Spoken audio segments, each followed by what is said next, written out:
Hi hello ಎಲ್ಲರೂ ಹೇಗಿದ್ದೀರಾ? ತುಂಬಾನೇ ಚೆನ್ನಾಗಿದ್ದೀರಾ ಅಂತ ಭಾವಿಸ್ತೀನಿ. ನಾನು ನಿಮ್ಮ ಪ್ರೀತಿಯ ರಚಿತಾ ಮಾತಾಡ್ತಾ ಇದ್ದು. Welcome to my vlog. ಇವತ್ತು ನಾನು ಏನು ಸಾಂಬಾರು ಮಾಡ್ತಾ ಇದ್ದೀನಿ ಅಂತಂದರೆ ಪಟ್ಲಿಕಾಯಿ ಸಾಂಬಾರು ಮಾಡ್ತಾ ಇದ್ದೀನಿ. ಸೊ ಎಳೆ ಪಟ್ಲಿಕಾಯಿ ಇತ್ತು, ಈ ಒಂದು ಪಟ್ಲಿಕಾಯಿ ಸಾಂಬಾರು ಮಾಡೋಣ ಅಂತ ಆ ಪಟ್ಲಿಕಾಯಿನ ನೀಟಾಗಿ ತೆಗೆದು ಕಟ್ ಮಾಡ್ಕೊಂಡು ಸೈಡಲ್ಲಿ ಇಟ್ಕೊಂಡಿದ್ದೀನಿ. ಅಲ್ಲಿ ಕುಕ್ಕರಲ್ಲಿ ಸ್ವಲ್ಪ ಕಡಲೆಬೇಳೆ ಮತ್ತು ಅವರೆಬೇಳೆನೂ ಕೂಡ ಹಾಕೊಂಡಿದ್ದೀನಿ. ಮತ್ತು ಇದು ಅಂದರೆ ತೊಗರಿಬೇಳೆ ಅವರೆಬೇಳೆನ ಚೆನ್ನಾಗಿ ವಾಶ್ ಮಾಡಿ ಈ ಒಂದು ಪಟ್ಲಿಕಾಯಿ ಚೆನ್ನಾಗಿ ಹೆಚ್ಚಿ ಒಂದೇ ಒಂದು ವಿಷಲ್ ಕೂಗಿಸಿ ಆಯಿತಾ. ಒಂದು ವಿಷಲ್ ಕೂಗಿಸಿದ್ರೆ ಸಾಕಾಗುತ್ತೆ. ನಾನಿಲ್ಲಿ ಒಂದು ಫೈನ್ ಪೇಸ್ಟ್ ಮಾಡೋದಕ್ಕೋಸ್ಕರ ಸ್ವಲ್ಪ ನೀರುಳ್ಳಿ, ಕಾಯಿ, ಸಾಂಬಾರು ಪುಡಿ, ಖಾರದ ಪುಡಿ ಹಾಕಿದ್ದೀನಿ. 2 ಸ್ಪೂನ್ ಖಾರದ ಪುಡಿ ಹಾಕಿದ್ದೀನಿ, 1 ಸ್ಪೂನ್ ಸಾಂಬಾರು ಪುಡಿ ಹಾಕಿದ್ದೀನಿ, ಸ್ವಲ್ಪ ಹುಣಸೆ ಕೂಡ ಹಾಕಿದ್ದೀನಿ. ಇದನ್ನು ಫೈನ್ ಪೇಸ್ಟ್ ಮಾಡ್ಕೊಂಡು ಬರ್ತೀನಿ. ಅದಾದಮೇಲೆ ಒಂದು ಪಾತ್ರೆಯಲ್ಲಿ ಸ್ವಲ್ಪ ಎಣ್ಣೆ ಹಾಕಿ ಸ್ವಲ್ಪ ಸಾಸಿವೆ, ಬೆಳ್ಳುಳ್ಳಿ, ನೀರುಳ್ಳಿ ಹಾಕಿ ಫ್ರೈ ಮಾಡಿ. ಅದಾದಮೇಲೆ ಒಂದು ಫೈನ್ ಪೇಸ್ಟ್ ಮಾಡ್ಕೊಂಡಿರ್ತೀವಲ್ಲ ಅದನ್ನು ಈ ಒಗ್ಗರಣೆ ಒಳಗಡೆ ಹಾಕಿ ಚೆನ್ನಾಗಿ ಫ್ರೈ ಮಾಡಿ.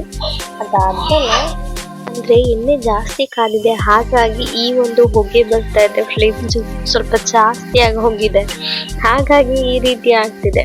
ಓಕೆ, ಇಲ್ಲಿ ಒಂದು ಒಗ್ಗರಣೆ ಆಯಿತು. ಅದಾದಮೇಲೆ ಒಂದು ಫೈನ್ ಪೇಸ್ಟ್ ಮಾಡ್ಕೊಂಡಿರೋದನ್ನ ಇದ್ರೊಳಗಡೆ ಹಾಕಿ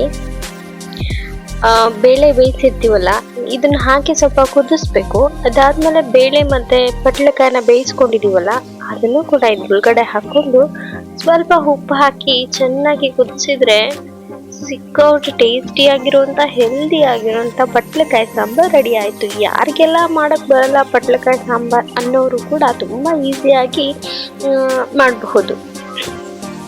ನಾನಿಲ್ಲಿ ಖಾರದ ಪುಡಿ ಹಾಕಿದ್ದೀನಿ.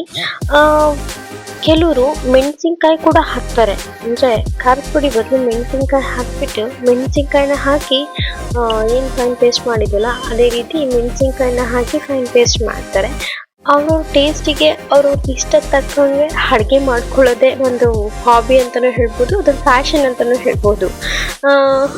ಓಕೆ, ಈ ರೀತಿ ಮಾಡಿದ್ದೀವಿ. ಯಾರೆಲ್ಲ ಮನೇಲಿರೋರು ಯಾರೆಲ್ಲ ಯಾವ್ಯಾವ ರೀತಿ ತಿಂತಾರೆ ಅಂತ ಅಂದ್ಕೊಂಡಿರ್ತೀವಲ್ಲ, ಸೊ ಹಾಗಾಗಿ ಆ ರುಚಿಗೆ ತಕ್ಕ ಹಾಗೆ ಮೆಣಸಿನ್ಕಾಯಿ ಅಥವಾ ಖಾರದ ಪುಡಿ ಏನಾದರೂ ಹಾಕೊಂಡು ಮಾಡ್ಬೋದು.